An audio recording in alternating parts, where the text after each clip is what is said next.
Topping our news tonight, school security in the spotlight following an alleged mass shooting plot from two Florida teenagers.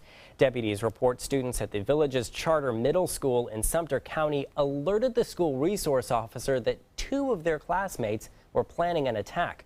ABC 7's Kate Flexter tells us now it's sparking a nationwide conversation about school security. Kate, good evening. Good evening, Christopher. We spoke to a few school security experts who say this is a good reminder of the role a school resource officer can play in preventing school shootings. The Sumter County Sheriff's Office says a potential tragedy was avoided Friday at the Villages Charter Middle School after students sounded the alarm alerting their school resource officer that two of their classmates were planning a shooting. We have done much better at resolving these issues before they become a Columbine or a Sandy Hook, and I think this was another example of it.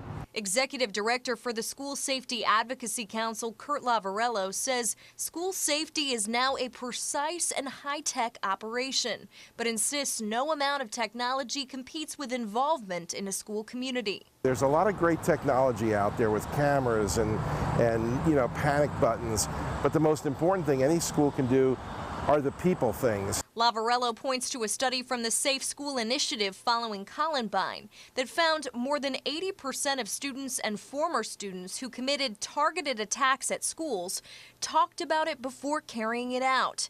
Tim Carney spent years with the Sarasota County Sheriff's Office overseeing the school resource officer program and says that's why it's crucial to have good relationships with students. So I think it's important to build that trust in school culture where the kids aren't afraid to report things, either to administrator or to their SRO. Carney says school resource officers could make all the difference in preventing acts of violence in schools across the nation. Maybe they see a marked car out front, they see the uniformed officer on campus. It is a deterrent. Like I said, while nothing is a guarantee, and I think it gives a feeling of safety to the whole community. The major hurdle, Lavarello says, making school safety a constant priority as state and federal funding ebbs and flows in the aftermath of tragedies. Even when there may not be a Columbine or a Sandy Hook, we have to stay focused on the potential is always there. And it's when we become, complacent that we become very vulnerable. As for the case in Sumter County, both students are now facing charges of conspiracy to commit murder. Christopher?